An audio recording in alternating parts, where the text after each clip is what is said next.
우리 사랑하는 성도 여러분, 오늘은 창세기 21장 우리 1절에서 우리 7절 말씀을 좀 함께 살펴보고자 합니다. 제목은 이래요. 하나님의 돌봄이라는 제목을 가지고 우리 말씀을 나누도록 하겠습니다. 여러분, 현대 이 사회 안에서 떠오르는 중요한 가치 중에 하나가 무엇이 있을까라고 좀 생각을 해봤을 때 다양한 것이 있겠지만 요즘에 떠오르는 중요한 가치는 나 자신이라는 가치인 것 같습니다. 그러니까 나에 대한 가치를 좀 높게 평가해야 된다. 나란 가치를 소중히 여겨야 한다라는 어떠한 이런 움직임, 이런 운동 이런 것들이 좀 있는 것 같아요. 그래서 어떻게 보면 과거보다 공동체의 안녕보다 현재의 나 자신에게 더 집중하고 치중하는 것이 오늘날의 많은 사람들이 가지고 있는 문화이자 가치관이지 않는가 싶습니다. 그리고 이러한 가치관의 변화는요, 삶의 변화를 가져왔죠. 누군가를 위해서 희생하는 삶보다 나 자신을 먼저 돌보는 삶이 더 지혜롭다라는 어떠한 이런 문화의 변화를 일으켰습니다. 그래서 우리 직장 생활 안에서도 공동체, 이 기업의 조직 문화보다 개인의 워라밸이 중요시되는 어떤 이런 부분들이 변화가 생기고 있죠. 여러분, 이와 같은 현상이요, 무조건 나쁘다라고 볼 수는 없을 것 같습니다.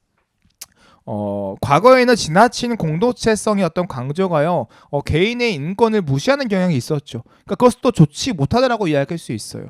여러분, 그러니까요, 이와 같은 현상이 개인의 어떤 삶을 중요시 여기고 개인의 인권을 되게 소중히 여기는 이와 같은 문화의 변화가요, 꼭 나쁘다라고만은 이야기할 수 없는 것 같아요.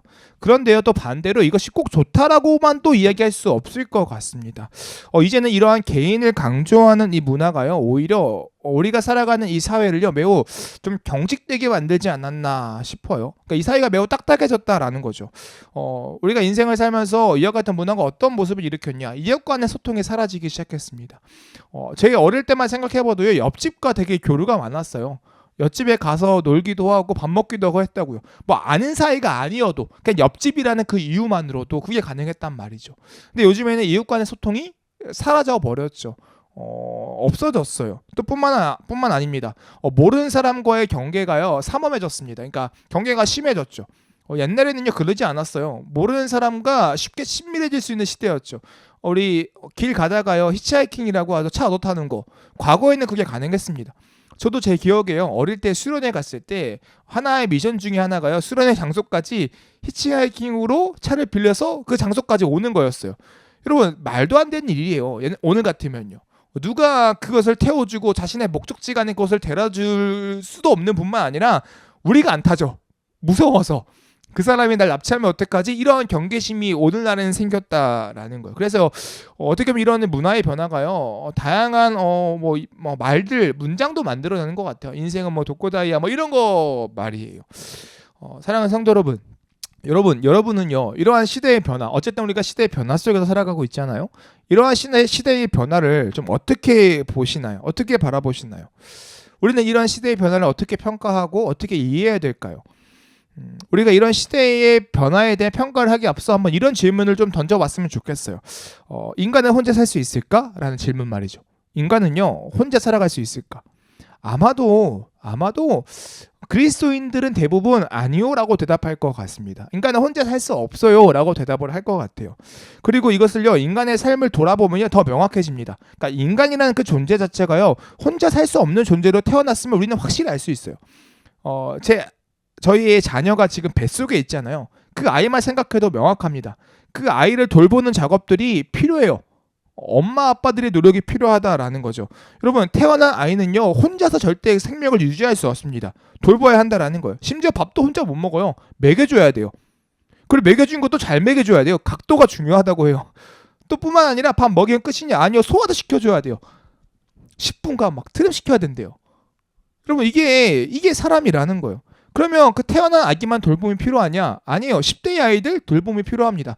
그 아이들을 제대로 돌보지 않으면요, 그 아이들의 정서가 삐뚤어져요. 그 아이들의 가치관이 잘못된다라는 거죠. 도덕이 다 무너져요. 도덕성이 다 사라진다라는 거예요. 그러면 20대에는요? 20대도 마찬가지죠. 여러분, 그 사회 초년생들 돌봄이 필요해요. 직장 안에서의 돌봄이 필요하죠. 상사들의 돌봄이 필요하다라는 거예요. 성인이 되었다라고 땡이 아니죠. 성인이 되어도 애 같잖아요. 그렇죠? 돌봄이 필요해요. 그럼 30대는요?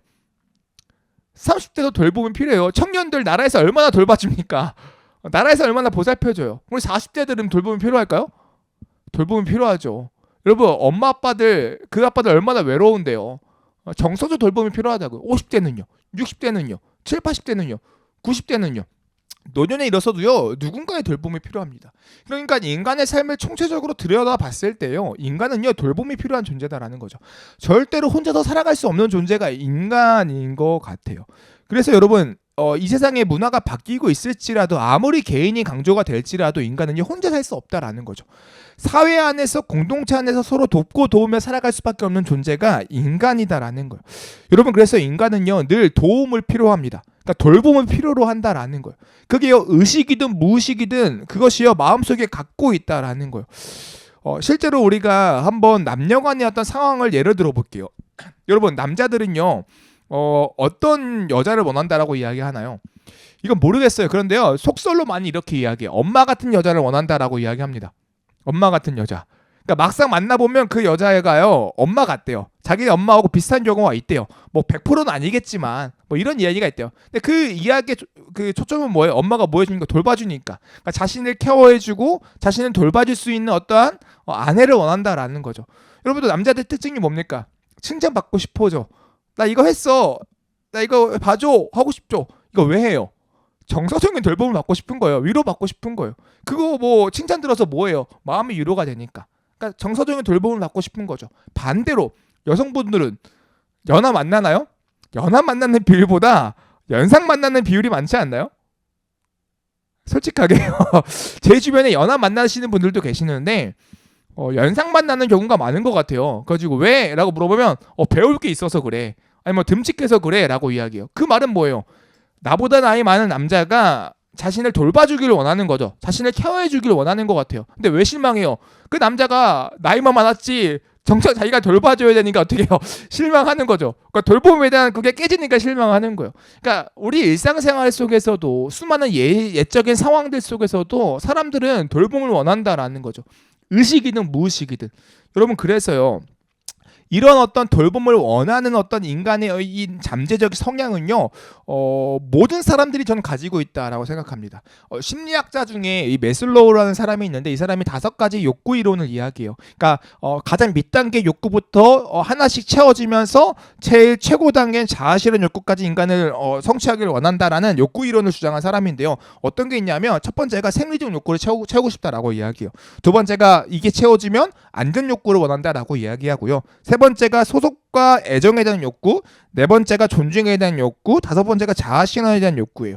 여러분 그런데 그 욕구가요. 생각을 해볼게요. 혼자서 채워질 수 있을까요? 그러니까 그 욕구를 혼자서 채울 수 있을까요? 저는 없다고 생각합니다. 결국은 메슬로우가 이야기하는 이 5가지 욕구를 채울 수 있는 방법은요. 누군가의 돌봄 안에서 이루어지는 욕구라고 생각해요. 혼자서는 그것이 온전하게 채워질 수 없다라고 생각한다라는 거죠. 그러니까 이 사람의 욕구 이론 자체에서도요. 저는 이 인간의 내재적 성향 갖고 있는 누군가의 도움이 필요한 돌봄적인 어떤 그 성향이 포함되어져 있다라고 생각합니다. 그래서요. 이 돌봄에 대한 강한 끌림이 많은 사람들에게 분명히 있어요. 많은 사람들은 돌봄을 원한다라는 거예요.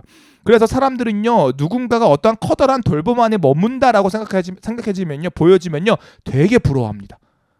큰 돌봄 안에 이 사람이 있는 것 같으면 되게 부러워요.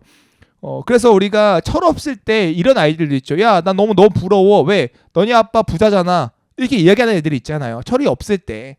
왜요? 그 아버지의 그 커다란 그 돌봄이 이제 부러운 거죠. 또 어떤 애들은 야, 난 너희가 너무 부러워해. 너희 엄마 아빠가 널 너무 사랑하는 것 같아. 뭐가 부러운 거예요? 커다란 그 사랑의 돌봄의 영역이 이제 부러운 거죠. 여러분 그래서요 많은 사람들은 이 돌봄 안에 있는 사람들을 부러워한다라는 거예요. 또 심지어 내 주변에 어떤 뛰어난 지인, 위대한 지인이 있다라는 것도 부러워합니다. 야, 너 누구하고 아는 사이야? 왜요? 그 사람의 돌봄의 영역이 그 사람이 들어가 있는 것처럼 보이니까 이게 부러워한다라는 거죠. 그러니까 그들의 돌봄의 영향권 안에 들어가 있는 것이 매우 부러운 것이에요. 그들의 돌봄이 부러운 것이죠. 이게요 많은 생사람들이 갖고 있는 성향인 것 같아요. 그런 관점에서 비그리스도인들이 그리스도인들을 부러워할 만한 것이 무엇일까라고 생각을 해봤거든요. 근데 그게 있더라고요. 우리가 하나님 아버지 안에 그 돌봄 안에 있다라는 그 사실. 그러니까 하나님의 돌봄 안에 있다라는 사실이 어떻게 보면요 그리스도인들, 그러니까 넌 크리스찬들이 그리스도인들을 부러워할 만한 요소라고 생각을 해요. 물론 그들이 하나님의 아버지가 계심을 믿는다면, 그것을 전제했을 때 그들이 왜 우리를 부러워하지 않아요? 믿지 않으니까 부러워하지 않겠죠. 근데 그게 정말로 사실을 드러나는 그 마지막 때엔 우리를 부러워할 수밖에 없을 겁니다. 하나님의 그 전능하신 그 위대하심, 그 영역 안에 우리가 돌봄을 받고 있다는 사실이 엄청나게 큰 위로가 될 거라는 거죠. 그러면 이제 우리는 세상 사람들이 보기에 되게 부러운 사람들입니다. 그러면 여쭤볼게요. 여러분들은 하나님의 돌봄의 그러니까 영향권 안에 있는 사람들이죠. 성도들은 그 영향권 안에 있는 사람들이에요. 그러면 여러분은 어떠한 이 돌봄을 지금 경험하고 계신가요? 그러니까 어떤 돌봄을 경험해 보셨나요? 한번 그걸 좀 고민해 봤으면 좋겠어요. 제가 이 말씀을 준비하면서 나에게 행하신 하나님의 돌봄이 뭐가 있을까라는 것을 고민해 봤을 때요. 그러고 나서 딱 저희 집을 보니까요. 야, 주께서 돌보셨네? 라는 생각이 들더라고요. 저희 집, 제 형편에 절대 들어갈 수 없는 집이었습니다. 그런데 하나님께서 그 집을 허락해 주셨죠.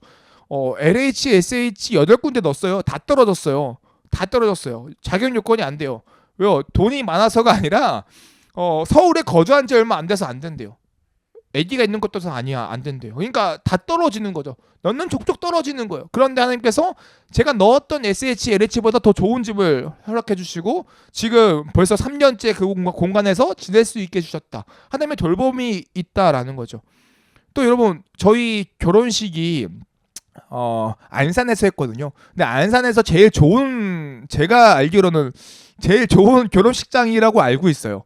밥도 맛있고. 근데 그런 데서 했단 말이죠. 근데 저희 재정으로는 말도 안 되는 그 금액으로 했습니다. 엄청 싸게 했어요. 웬만한 진짜 곳보다 더 저렴하게 했을 거예요. 왜요? 하나님의 돌봄이 있었기 때문이죠. 그래서 막 조감도 하니까 갑자기 막 할인이 막 거의 막 몇십 프로 돼버리고 한 주 결혼식장 미루니까 100만 원 까이고 막 이러면서, 그리고 코로나 막 끝나고 그 다음엔가 다다음에 시기여가지고 또 비용이 막 생각보다 저렴했었거든요. 그러니까 그러면서 지금은 못해요. 거기서 못할 정도인데 어쨌든 하나님의 돌봄 때문에 했다는 말이죠. 그러니까 이런 어떠한 인생을 돌이켜 보면요, 우리 삶 가운데 하나님의 돌봄을 경험하는 일들이 정말 많잖아요. 그리고 그 순간 어때요, 여러분? 그 기억 나세요? 눈물 나요. 그러니까 정말로 그 하나님의 그 돌봄이 느껴지는 그 순간은요, 이루 말할 수 없는 그 위로가 우리 마음 가운데 찾아온다라는 거죠. 아마 다 한 번쯤은 경험해 보셨을 거예요. 그리고 뭐 이건 속설입니다. 그러니까 이게 사실이 아니고 어떤 분은 이렇게 해요. 초신자들에게 하나님께서 하나님의 돌봄을 많이 행하신다라고 이야기하시는 분들도 계시죠. 저희 교회도 막 개척 막 했을 때 하나님께서 많이 돌봐주셨죠. 진짜 말도 안 되는 일들이 많이 있었잖아요. 하나님의 돌봄을 경험했죠. 여러분, 그런데요, 이런 이제 돌봄을 그러니까 경험하다 보면 우리가 신앙생활하면서 어떤 현상이 나타나면 돌봄을 기대하게 되죠. 그러니까 돌봄에 대한 소망이 우리 마음 가운데 있어요. 성경이 그것을 이야기하고 또 우리가 초신자의 그것을 경험해서, 그러니까 인생을 살다 보면 이제 성도로 살아가다 보면 하나님의 돌봄을 더욱더 기대하게 된다라는 거예요. 그러면 여러분 요즘에 2025년 이제 막바지인데 그 인생을 사시면서 어떠한 돌봄을 좀 기대하고 계신가요? 어떠한 돌봄을 기대해 보셨어요? 저는 이제 공간에 대한 요즘에 막 그 공부를 하고 인테리어 공부를 하고 막 이제 셀프 안 셀프 막 이런 거 알아보고 있잖아요. 뭐 이런 기대하는 거잖아요. 제일 저렴하게, 제일 돕는 손길, 뭐 이런 기대를 할 수 있는 거죠. 여러분, 그런데요, 이런 기대를 가지고 살아가다 보면 또 마주하는 불편한 사실 한 가지가 있는데 뭐냐면 하나님의 돌봄이 느껴지지 않을 때가 있다라는 거예요. 그러니까 되게 불편한 사실이에요. 그러니까 하나님의 돌봄을 분명히 경험했고 성경이 이것을 이야기하고 있는데, 그렇게 1년, 2년, 3년, 5년, 10년 신앙생활을 하다 보면 분명히 하나님의 돌봄이 있는 것 같은데 왜 요즘에 하나님께서 날 돌보지 않으시는 것 같지? 라는 어떤 불편한 상황에 놓일 때가 있다라는 거예요. 그래서 이런 하나님의 돌봄이 느껴지지 않으면 갑자기 우리의 신앙이 막 무너지고요, 마음이 막 먹먹해지고요, 그리고 막 하나님과 막 교제가 안 되는 것 같고, 그러면서 어떤 일이 발생하니 하나님을 향한 원망이 발생하고, 그러다가 어떻게 돼요? 하나님 살아계시지 않아까지 가는 경우가 있다라는 거예요. 여러분, 저에게 아까 하나님의 돌봄을 느꼈던 순간이 결혼이라고 이야기했잖아요. 근데 또 하나님 앞에 원망했던, 하나님의 돌봄이 느껴지지 않았던 순간도 언젠지 아세요? 결혼이에요. 이상하죠? 무슨 말이냐면 결혼식 3일 전에, 토요일날 결혼식인데 수요일날 다리가 마비가 온 거죠. 다리가 아무 이유도 없었어요. 제가 뭐 전날에 운동을 심하게 한 것도 아니고 뭐도 아니에요. 그냥 자고 일어났는데 왼쪽 다리가 안 움직이는 거예요. 저는 그래서요, 이게 다리가 저려서 뭐 10분, 30분, 뭐 아니면 길게 1시간 정도 있으면 다시 돌아오겠지 했는데요. 3시간이 지나도 3시간이 지나도 하루가 지나도 감각이 안 돌아오는 거예요. 왼발이요. 그래서 정말로 그때 결혼식 얼마 이게 이제 남지 않았을 때 아내랑 병원을 엄청 많이 다녔습니다. 3군데 정도 다녔던 것 같아요. 그 짧은 시간에. 그런데도 그 병원에서 해줄 수 있는 게 없는 거예요. 원인을 모르겠대요. 그래서 결혼식 때 어떻게 했냐? 마비된 채로 결혼식 입장을 했어요. 입장을 했단 말이죠. 그러니까 막상 그 아침에 그 수요일날 아침 그 당일날 3시간이 돼도 풀리지 않는 제 다리를 보면서 울었어요. 하나님, 이게 대체 뭡니까? 정말 하나님 앞에서 내가 열심히 사역하고 열심히 말씀을 다해서 순종하며 살아가는데 이 다리 이거 하나님 진짜 너무하신 거 아닙니까? 라는 원망을 했단 말이죠. 그 원망을 하는 이유가 뭐예요? 이 다리의 마비가 하나님의 돌봄처럼 느껴지지 않기 때문이라는 거예요. 그래서 원망했죠. 하나님께서 날 돌보셔서 이 다리를 마비시켰어 라고 생각을 했다라면 원망하지 않았을 것 같아요. 아니, 안 했어요. 그런데 그렇게 생각하지 않았기 때문에 하나님 앞에 원망을 쏟아 부었죠. 여러분, 한번 여쭙고 싶어요. 우리가 성도로서 살아갈 때 하나님의 돌봄을 느낄 순간도 있지만 느끼지 못할 때도 분명히 있잖아요. 여러분, 그럴 때 여러분은 어떠하신가요? 오늘은요, 이 돌봄에 대한 이야기를 좀 해보고 싶어요.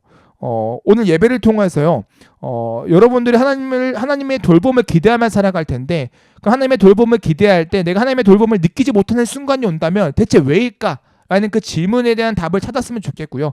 더 나아가 그 하나님의 돌보심이 대체 무엇인지에 대한 그 정의가요, 오늘 이 시간 말씀을 통해서 좀 세워졌으면 좋겠습니다. 그래서 여러분들의 마음이 무너져서 하나님 향해 원망하는 일들이 없어졌으면 좋겠어요.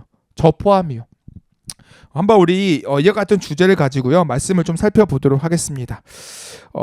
오늘 1절 말씀인데요. 1절에 이렇게 이야기하더라고요. 제가 읽어보겠습니다.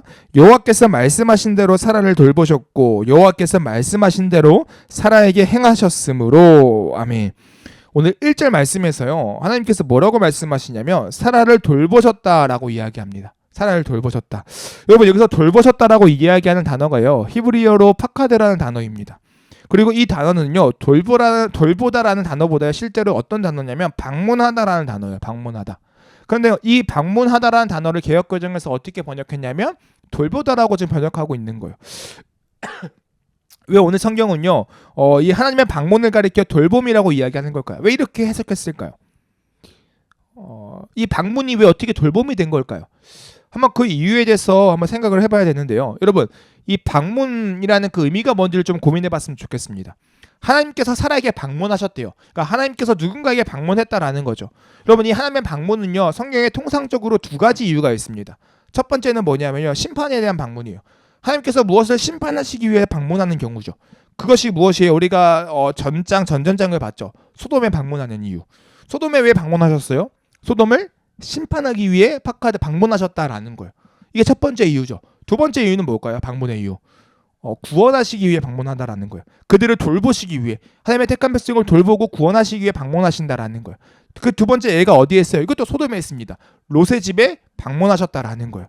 롯의 집에 방문하셔서 어떻게 해요? 롯의 가족을 돌보셨죠. 구원하셨죠. 그러니까 하나님의 방문에는요, 이 2가지 모습이 있다라는 거예요. 그러면요, 오늘 사라를 향한 하나님의 방문은요, 이 2가지 유형 중에 심판일까요? 돌봄일까요? 이제 이것을 생각해보면 우리가 답이 나오겠죠. 여러분, 그 1절에 힌트가 나와 있습니다.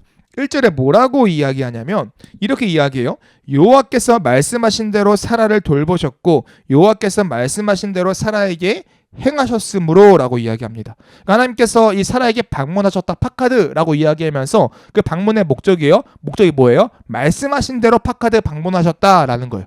말씀하신 대로. 즉, 이 사라에게 방문하신 하나님의 목적이 어디에 있냐? 하나님의 말씀에 있다라는 거예요. 그럼 대체 그 말씀이 뭐죠? 그게요, 창세기 12장부터 계속적으로 나옵니다. 특별히요, 창세기 18장에서는요, 이 사라에게 하나님께서 주의 천사들을 통해서, 주의 사자들을 통해서 직접 말씀하세요. 그게 18장 10절 말씀이에요. 우리 같이 한번 읽어볼게요. 읽겠습니다. 자, 시작. 그가 이르시되 내년 이맘때 내가 반드시 내게로 돌아오리니 내 아내 사라에게 아들이 있으리라 하시니 사라가 그 뒤 장막 문에서 들었더라. 아멘.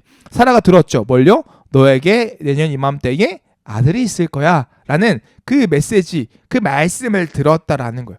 이게 뭐예요? 아들에 대한 하나님의 약속이죠. 그러니까 이는 아브라함과 사라를 통해 이루신 하나님의 놀라운 일을 의미한다라는 거예요.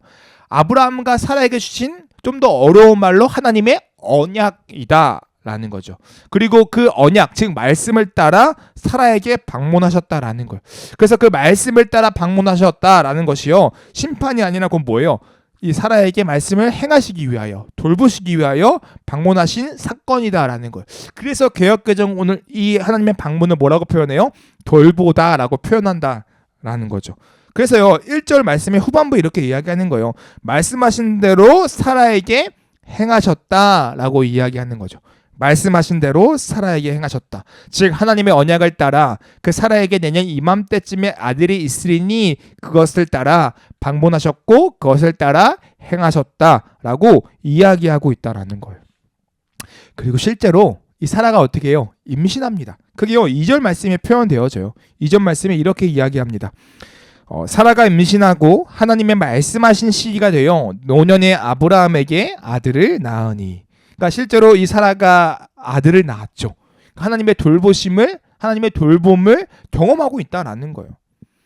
여러분 이 사라, 정말로 이 사라가요 이 하나님의 방문, 이 파카드를 통하여 하나님의 돌봄을 지금 경험하고 있는 이 순간, 그 아들을 낳는 이 순간, 그 순간 이 사라의 감정은 어땠을까요? 여러분 이 사라가 이 이삭을 낳을 나이가 90세입니다. 그리고 이 사라가 아브라함을 떠나 이 하란을 떠났던 그 나이가 65세 때예요. 약 25년 만에 아이를 낳았다라는 거예요.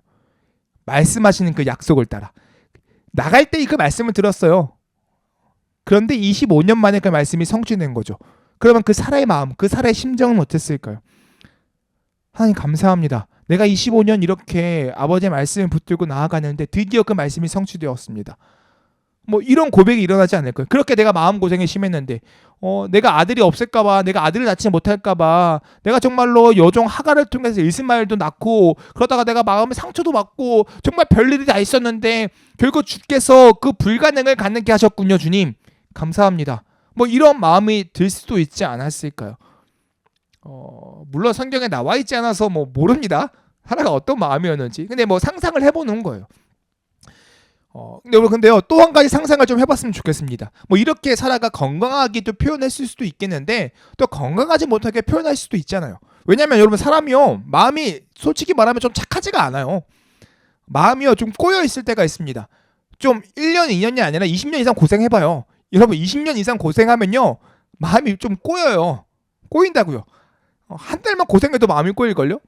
여러분 직장 생활하면서 직장 상사와 처음에 입사했을 때 어떻게 해요? 여러분 되게 좋은 마음으로 막 열심히 하잖아요. 막 하겠습니다. 네 알겠습니다. 뭐 부조리한 것 같다. 그래 내가 한번 해보면 되지. 인정받으면 되지. 막 하잖아요. 근데 그게 1년이 되고 2년이 되고 3년이 되면 어떻게 해요? 마음이 꼬여요. 좋은 소리도 좋게 안 들린다고요. 근데 20년 25년이에요 여러분. 사람의 마음이 그냥 꼬여 있을 수도 있잖아요. 이것도 성경에 나오진 않지만 꼬일 수도 있잖아요. 만약에 그 사라가 그렇게 꼬인 마음을 가지고 위의 반응처럼 이 감사하지 않았다라면 사라가 어떻게 반응했을까요? 어떻게 반응할 수 있었을까요? 뭐 이렇게 반응하지 않았을까요? 하나님 나 너무 고생시켰어요. 왜 이제 와서 이삭을 저에게 주시는 겁니까? 아니 왜 25년이나 걸려야 하는 거예요? 하나님 하실 수 있는 분이잖아요. 왜 25년 동안 나를 그렇게 모른 척 하시다가 다 늙어서 이제 애 키울 수 없는 이 90세 나이에 내가 이 나이에 어떻게 젖을 먹이고 그렇게 하겠습니까? 왜 이제 와서 주시는 겁니까? 하나님 말씀을 하신 그 65세에 딱 주셨으면 얼마나 좋아요. 내가 건강하게 또 이삭을 더 돌봤을 텐데 이스마엘에는 그 스트레스도 안 받아도 되는 거잖아요. 왜 이제 와서 이렇게 다 생고생 시키십니까?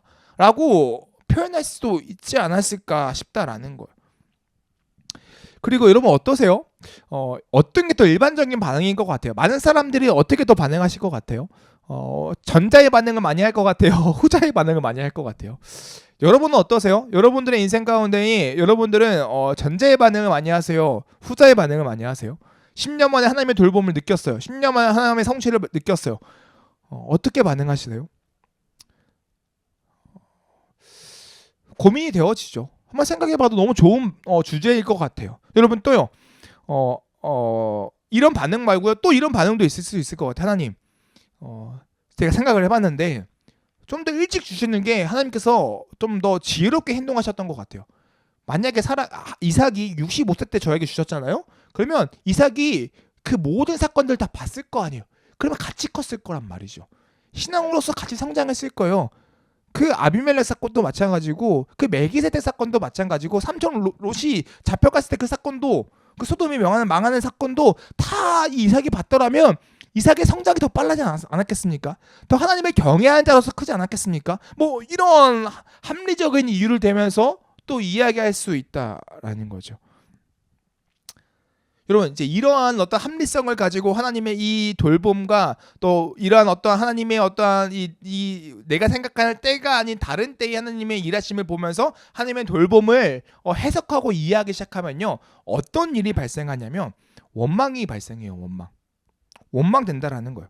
그러니까 하나님의 어떠한 이 하나님의 돌봄이 없는 그 시기에 대한 원망 말이죠. 어떻게 보면 그 시기가요 하나님의 무관심처럼 느껴진다라는 거예요. 그러니까 이 원망은 어떻게 보면 하나님의 돌봄이 없는 것처럼 느껴지기 때문에 사람들이 행하는 하나의 표현인 거죠. 제가 아까 말씀드렸던 다리가 마비됐을 때 하나님을 원망했던 그것과 비슷한 맥락인 거예요. 여러분 그런데요 한번 여쭤보겠습니다. 실제로 사라의 인생 가운데 아브라함 인생 가운데 하나님의 돌봄이 없었던 것일까요? 하나님의 돌봄이 없던 것일까요? 돌봄이 없지 않았다라는 거죠. 분명히 성경은요 하나님께서 아브라함과 사라를 계속적으로 돌보심을 보이시고 이야기하시고 말씀하신다라는 거예요. 그럼에도 불구하고 사라가 그러니까 그럼에도 불구하고 우리 인생 가운데 원망이 나타난 이유는 하나님의 돌봄을 보지 못하기 때문이라는 거예요. 만약에 사라가 하나님을 원망했더라면 그 이유가 어디에 있냐? 90세 이전에 행하신 하나님의 돌봄을 기억하지 못하기 때문이에요. 하나님의 돌봄이 없기 때문이 아니라 그 돌봄을 보지 못하기 때문이라는 거죠. 그래서 여러분 우리가 인생을 살면서 성도된 우리 삶을 살아가면서 우리 삶 가운데 보면 하나님의 돌봄이 있다라는 거예요. 그럼에도 불구하고 우리가 하나님의 돌봄을 보지 못하고 하나님을 원망한다면 그리고 그와 같은 혼란에 빠지고 있다면 우리는 어떻게 해야 될까요? 이 하나님이 말씀하셨던 그 돌봄이라는 개념을 잘 정리할 필요가 있다고 생각합니다.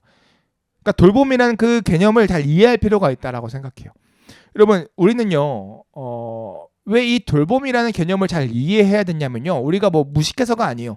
우리가 바보여서가 아니래요. 우리가 돌봄을 정의하라고 하면 정의할 수 있죠. 우리가 왜 사전적 정의를 못 하겠습니까? 우린 다 할 수 있어요. 그런데 제가 이야기하는 돌봄을 잘 정의해야 된다는 이유는 무엇이냐면 우리가 이 세상 가운데 살아가기 때문이에요. 무슨 말이냐면 여러분 이 세상에는요 두 가치관이 공존합니다. 그러니까 두 가치관이 대립해요. 이 세상에는요 크리스천과 넌크리스천이 함께 살아가는 세상입니다. 즉 크리스천이 살아가는 가치관이 있고요 넌크리스천이 살아가는 가치관이 있어요. 그 가치관의 대립이 존재하는 이 문화가요 이 사회다라는 거죠. 이 세상이다라는 거예요. 여러분 마찬가지로 돌봄이라는 개념도요 이 두 가지의 가치관에서 새롭게 정의됩니다. 사전적 정의는 비슷해요. 동의해요. 그런데요 실제로 그 돌봄을 이해하고 내 삶에 적용시키는 그 개념 자체가요 크리스천과 넌크리스천이 다를 수 있다라는 거예요.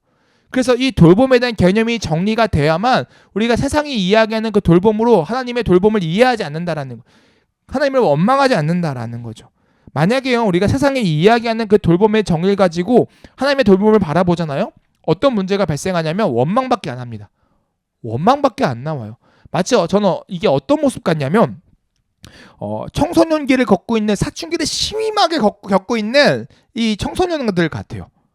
여러분 청소년들이요 사춘기를 진짜 심하게 겪으면요 뭐라고 이야기하는지 아세요? 엄마 아빠는 난 안 사랑해요 라고 이야기해요. 왜? 라고 하면 좋은 신발 저에게 안 사줘요. 이렇게 이야기해요. 제가 갖고 싶은 거 안 사줘요. 이렇게 이야기하는 거죠. 사춘기가 심한 애들은 그래요. 여러분 정말로 그 부모님이 그 아이를 안 사랑하는 걸까요? 그 아이를 향한 돌봄이 없는 걸까요? 근데 사춘기를 심하게 겪고 있는 애들은 그렇게 이야기한단 말이죠. 왜요? 자신이 생각하는 그 돌봄은 뭐예요? 내가 원하는 신발, 내가 원하는 옷을 사주는 엄마 아빠. 그게 진짜 나를 사랑하고 나를 돌보는 엄마 아빠인데 우리 엄마 아빠는 나를 그렇게 하지 않으니까 나를 돌보지 않는 거야 라고 이야기하는 거예요. 그러나 실제로 부모님은 안 그러시죠. 그 아이를 잘 돌보기 위해서 밤낮으로 일하고 또 어떤 걸 먹일까 고민하고 내 거 안 쓰면서 그 애들 거 학교 보내고 학원 보내고 이게 부모님의 돌봄이잖아요. 근데 그 청소년들은 모른다라는 거예요. 여러분 마치요 우리가 이와 같은 모습으로 하나님께 돌봄이라는 것들을 정의해서 요구하고 수 있다라는 거예요. 바라고 있을 수 있다라는 거죠. 그러니까 돌봄이라는 정의를 내가 원하는 것, 내가 바라는 것들을 행해주는 어떤 큰 근을 이런 것들로 정의해서 하나님께 요구한다라는 거. 그래서 하나님은 분명 우리를 돌보시지만 우리는 그 하나님 향해 뭐라고 이야기해요? 하나님 나를 돌보시지 않아요. 하나님의 돌봄은 나에게 없는 것 같아요 라고 이야기하는 거죠. 이런 거예요. 하나님은 나를 돌보시지 않아. 세상 사람들은 저렇게 좋은 집도 사고 좋은 차도 사고 좋은 환경 안에서 이렇게 살아가는데 어떻게 하나님을 믿는 나는, 하나님의 돌봄 안에 있는 나는 좋은 집도 없고 차도 없고 심지어 아파가지고 골골대고 날 어떻게 이렇게 내버려 둘 수 있어? 하나님은 나를 돌보시지 않아. 이렇게 원망하는 소리가 우리에게 분명히 있다라는 거예요. 이게 세상에 정의하는 돌봄을 가지고 하나님의 돌봄을 정의했을 때 나타나는 문제입니다.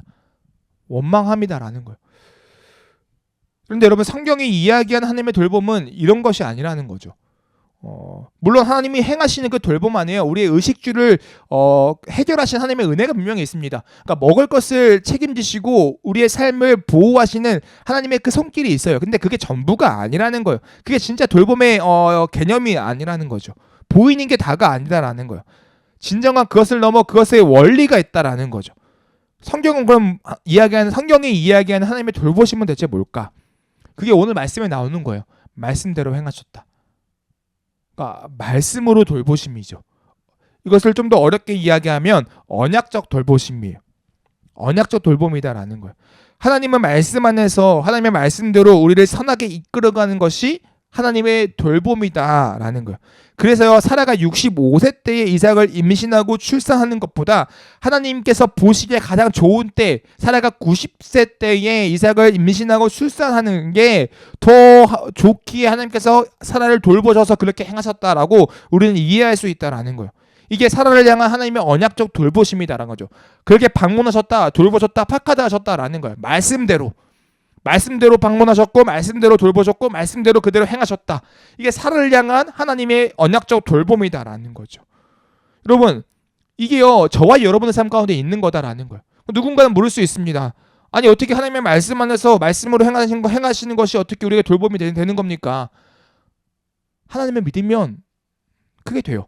왜냐하면 하나님을 믿는다는 것은 하나님의 어떠하심을 믿는 거거든요. 하나님은 어떠하신 분이실까요? 하나님은 창조주시잖아요. 전능하신 전지하신 하나님이시잖아요. 그러니까 그와 같은 고백이 있는 성도라면 이게 가능하죠. 왜냐하면 하나님의 그 지혜, 하나님의 그 식견이요 인간 된 우리들보다 더 위대하시고 뛰어나시기에 우리가 생각하는 그 시기보다 하나님의 시기가 더 적절하기 때문에 그래서 우리가 생각하는 돌봄보다 하나님의 돌봄이 더 확실한 돌봄인 것을 우리가 고백하기 때문에 그것이 가능하다라는 거예요. 여러분 만약에 우리의 생각대로 하나님께서 행하셨더라면 아브라함과 사라가 원하는 대로 하나님께서 그들을 돌보셨더라면 그들은 믿음의 조상이 되지 못했지 않았을까요? 그들이 믿음 안에서 이렇게 멋지게 자라갈 수 있었던 이유는요 하나님의 뜻에 따른 하나님의 그 선하신 계획에 따른 선한 돌봄이 있었기 때문이다라는 거예요. 25년의 시간 동안 그들이 훈련받고 변화되고 성장했기 때문이라는 거죠. 여러분 마찬가지입니다. 자라나는 그 청소년들 그 아이들이 원하는 대로 해주는 것이 진짜 돌봄이 아니에요. 애기들이 떼쓴다고 그래 어쭈쭈 이게 다 돌봄이 아니라는 거죠. 잘못했을 때 따끔하게 혼도 내고 이것이 아니라는 훈육이 있어야만 그것이 진짜 돌봄이라는 거예요. 대상자가 원하는 대로 해주는 게 돌봄이 아니라는 거예요. 하나님의 돌봄이 이런 거죠. 인간이 원하는 대로 다 해주는 게 내가 원하는 대로 하나님께서 다 이끌어 주시는 게 내 소원을 다 들어주시는 게 하나님의 돌봄이 아니라는 거예요. 하나님의 뜻대로 그 말씀 안에서 우리를 이끌어 가시는 게 진짜 언약적 돌봄 하나님의 돌봄이다라는 거죠. 그분의 지혜 안에서 우리에게 약속하신 그 말씀 안에서 말씀대로 우리를 돌보시는 게 하나님의 진짜 돌봄이다라는 거예요. 사랑하는 성도 여러분, 우리는요 이러한 하나님의 돌봄의 개념을 부정하고 그분의 돌보심을 비웃으며 살아갈 때가 있어요. 죄송하지만 있어요. 성도된 우리들에게 있어요. 여러분 성경이 그것을 증거하고 증언합니다. 여러분 사라가요 하나님의 이 언약적 돌봄을 비웃었습니다. 하나님의 그 말씀을 비웃었어요. 사라가 창세기 18장에서요 자신에게 아들이 있을 거라고 하는 그 주의 천사들의 이야기를 듣고 어떻게 해요? 농담으로 여겼다라고 이야기해요. 그러니까 속으로 웃고 이뤘다라는 속으로 웃었다라고 이야기하죠. 그게요 12절의 말씀입니다. 사라가 속으로 웃고 이르되 내가 노쇠하였고 내 주인도 늙었으니 내게 무슨 즐거움이 있으리요. 믿지 않은 거죠. 이것을 많은 주의했던 주석가들은 농담으로 여겼다, 이 정도로 해석하기도 합니다. 여러분, 주의 천사들이 이야기하는 이야기는 뭐예요? 하나님의 돌봄이에요. 언약적 돌봄이죠. 하나님의 뜻이에요. 그런데 이것을 사라는 뭐예요? 돌봄으로 여기지 않았어요. 웃기고 있네요. 하나님, 하하, 말도 안 되는 소리 다 늙었는데, 뭐 이러고 있는 거죠. 여러분, 그런데요, 우리가 비웃었던 사라가 비웃었던 돌봄, 언약적 돌봄이요, 실제로 어떻게 됐냐면, 실제적인 돌봄으로 사라에게 돌아와요. 그게 16절 말씀, 그게 21장 6절 말씀이에요. 사라가 이르되 하나님이 나를 웃게 하시니 듣는 자가 다 나와 함께 웃으리로다. 그러니까 사라의 시각이 바뀌었어요. 전에는 그 하나님의 돌봄이 돌봄으로 보이지 않았는데, 이제는 이게 진짜 하나님의 돌봄이었구나 라는 것을 깨닫게 되었다라는 거죠. 여러분, 근데 이게요, 사라만의 모습이 아닙니다. 여러분, 사라도요, 세상 사람들은 그 누구도 그리스도인들이 겪는 이 고난과 이런 말도 안 되는 상황들이 하나님의 돌봄으로 생각하지 않는다라고 이야기해요. 그게요, 21장 7절이에요. 또 이르되 사라가 자식들을 젖먹이겠다고 누가 아브라함에게 말하였으리오마는 이라고 이야기합니다. 아무도 생각지도 못했다라는 거예요. 사라가 젖먹인다라고 아브라함에게 이야기할 수 있는 그 사건이 일어날 거라고는 그 누구도 상상치 못했다라는 거죠. 여러분, 이러한 상상치도 못한 그 하나님의 돌봄이 실제로 누구한테 일어나요? 이 사라에게 일어났다라는 거예요. 이 사라에게 행해졌다라는 거예요. 그 돌봄이 발생했다라는 거죠. 여기서 우리에게 주시는 하나님의 말씀이 있습니다. 여러분, 세상의 이야기하는 돌봄의 정의와 하나님이 말씀하시는 돌봄의 정의가 달라요. 그리고 이 하나님의 돌보심은요, 여전히 우리가 예상하지 못하는 곳에서 계속적으로 이루어지고 있다라는 거죠. 그렇게 우리의 인생을 살면서 내가 생각하는 돌봄이 없다고 해서 절대로 하나님의 돌보심이 없는 게 아니라는 거예요. 여러분, 인생을 사시면서 현재 많은 고난에 당하시고 계신가요? 그러니까 이루 말할 수 없는 인생의 답답함이 여러분의 있으신가요? 그 답답함이요, 하나님의 돌봄이 없음을 이야기하는 것이 아니라는 거예요. 예상치 못한 곳에서 여전히 하나님은 여러분을 돌보고 계시고, 여러분의 삶 가운데 언약적 말씀대로 가장 좋은 길로 지금 행하고 계신다라는 거죠. 여러분, 그래서 우리가 성도됨을 믿는다면요, 하나님의 부름이 여러분에게 있고 그리스도로 말미암아 우리가 용서받고 구원받았다라는 사실을 믿는다면, 그 믿음 가운데 하나님께서 나를 여전히 돌보고 계신다는 사실을 믿음으로 고백하면 된다라는 거예요. 사랑하는 성도 여러분, 여러분의 시각으로, 인간의 시각으로 하나님의 돌보심을 평가하는 정말로 이 슬픈 일이 없었으면 좋겠습니다. 세상의 관점, 인간의 관점에서는요, 하나님의 돌봄이 없는 것처럼 보여요. 그리고 그렇게 보이면요, 우리가 자꾸요 무너뜨리고요, 자꾸요 우리를 주눅들게 만드는 것 같아요. 그러나 하나님의 크신 섭리 안에서 하나님은 여전히 우리를 돌보고 계신다라는 거예요. 그의 신실하신 약속 안에서 말씀대로 우리에게 방문하시고 돌보신다라는 거죠. 하나님께서 파카드 여러분의 삶에 방문하고 계세요. 개입하고 계세요. 그래서 그 돌봄이 여러분의 삶 가운데 있다라는 거예요. 여러분, 그래서요, 성도된 우리들, 예수님 믿는 사람들의 가장 축복은 무엇이냐면, 우리가 삶을 살아낼 때 가져야 하는 마음이 매우 단순하다라는 거예요. 복잡하지 않아요. 매우 단순해요. 하나님의 섭리를 온전히 신뢰하고 의심치 말고 그 언약적 돌봄이 나에게 있음을 믿고 그냥 살아내는 거죠. 그냥 살아가는 거예요. 환경에 휘둘리지 않습니다. 사람들의 이야기에 휘둘리지 않아요. 하나님의 언약적 돌보심, 그 말씀에 붙들려 나아가면 된다라는 거예요. 오늘 말씀 보니까요, 아브라함이 그렇게 살더라고요. 아브라함이 이렇게 행동합니다. 우리 21장 3절과 4절인데요. 한번 읽어볼게요. 읽겠습니다. 시작. 아브라함이 그에게 태어난 아들 곧 사라가 자기에게 낳은 아들을 이름하여 이삭이라 하였고, 그 아들 이삭이 난 지 8일 만에 그가 하나님의 명령하신 대로 할례를 행하였더라. 아멘. 여러분, 아브라함이 이 이삭이 태어나고 나서 뭘 하냐면 할례를 행합니다. 할례요. 여러분, 아브라함이 이삭의 태어남을 기뻐하지 않았을까요? 그러니까 누구보다 이삭의 출생을 바랬던 게 이 아브라함이겠죠. 여러분, 근데 아브라함이 할례를 행했다라는 것은요, 여러분, 어마어마한 일입니다. 여러분, 생각해 볼게요. 오늘날에는요, 유아 사망률이 높지 않아요. 그러니까 아기가 태어나면 그래도 거진 다 생명을 유지하죠. 근데 고대 근동 사회에서요, 유아 사망률이 매우 높았습니다. 그러니까 태어나면 살 수 있는 확률이 매우 적었다라는 거예요. 근데 여러분, 할례가 뭐예요? 난 지 8일 만에 남성의 성기에 표피를 뱉는 행위예요.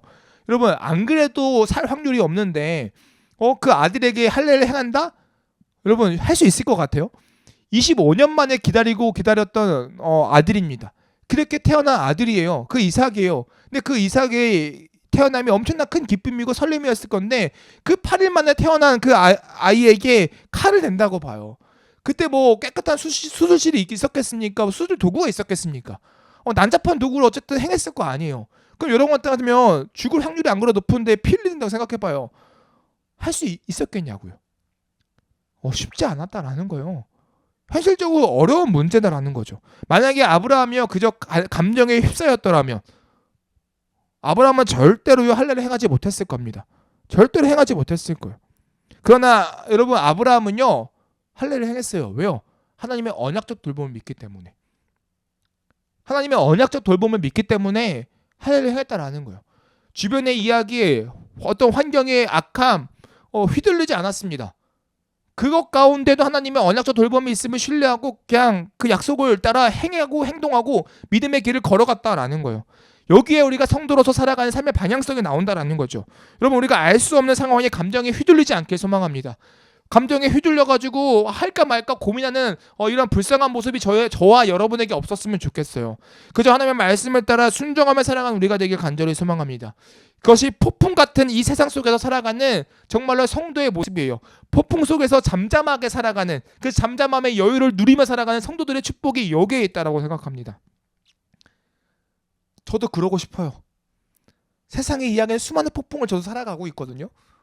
그리고 폭풍 속에 분명히 있고요. 근데 그 잠잠함 가운데에 약속을 신뢰하며 살아가고 싶어요. 근데 여러분 쉽지 않더라고요.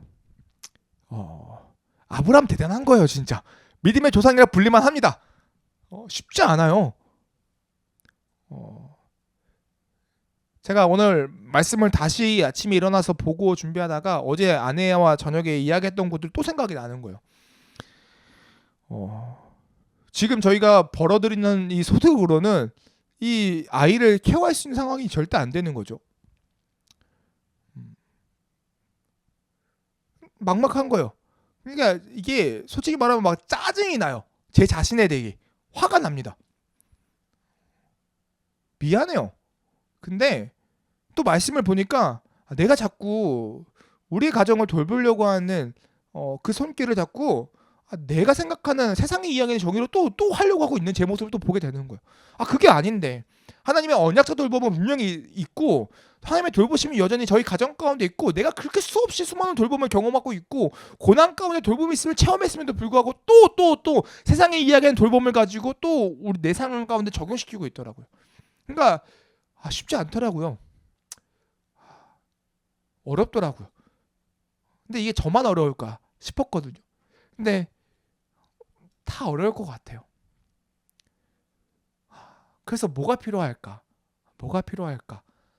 하나님께서 대체 이와 같은 나의 어려움을 아실 텐데 어떻게 하면 내가 이 건강한 신앙인으로서 마음을 지키며 살아갈 수 있을까? 그랬더니 또 하나의 기킬되는 게 뭐냐면 우리 믿음의 선배들이 많이 이야기했던 거 기도. 은혜의 수단 기도. 기도밖에 없구나. 기도하는 삶이 되어야 하는 이유가 여기에 있구나. 그러니까 말씀과 기도가 밸런스가 맞아야 되는 이유가 여기가 있구나. 머리로만 아는 삶이 아니라 하나님 주셨던 그 말씀의 그 놀라운 그 진리와 지식들을 삶으로 살아내려면 하나님께 붙들고 성령님의 그 충만한 임재하심을 구하는 그 기도의 삶이 필요하구나. 여러분 이 기도는요. 하나님의 완벽한 돌봄을 누리고 있음을 깨닫게 하시는 놀라운 은혜의 수단이라는 것을 다시 한번 생각하게 되었습니다.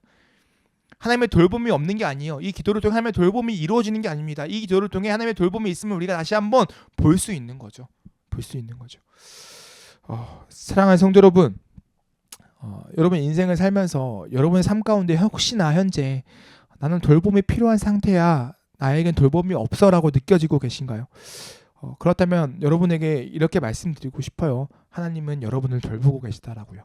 여전히 하나님의 파카드, 하나님의 방문하심이 여러분의 삶 가운데 있다라고 저는 한 번 더 권면드리고 싶습니다.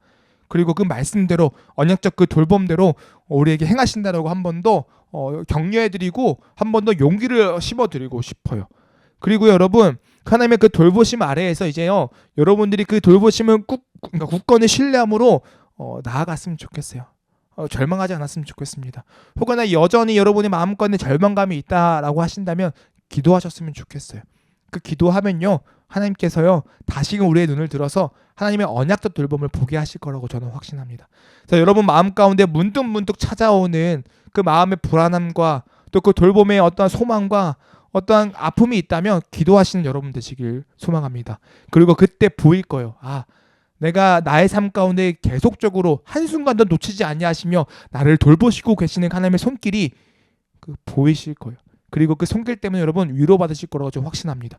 그리고 그 하루를 살아가는 그 힘이요, 힘을 얻으실 거라고 저는 확신합니다. 더 나아가요, 이 샬롬의 상태를요, 좀 누리고 계신다면 사랑하는 우리 이웃들에게 전하는 여러분 되었으면 좋겠어요. 사람들이 우리 보고 이렇게 얘기했으면 좋겠습니다.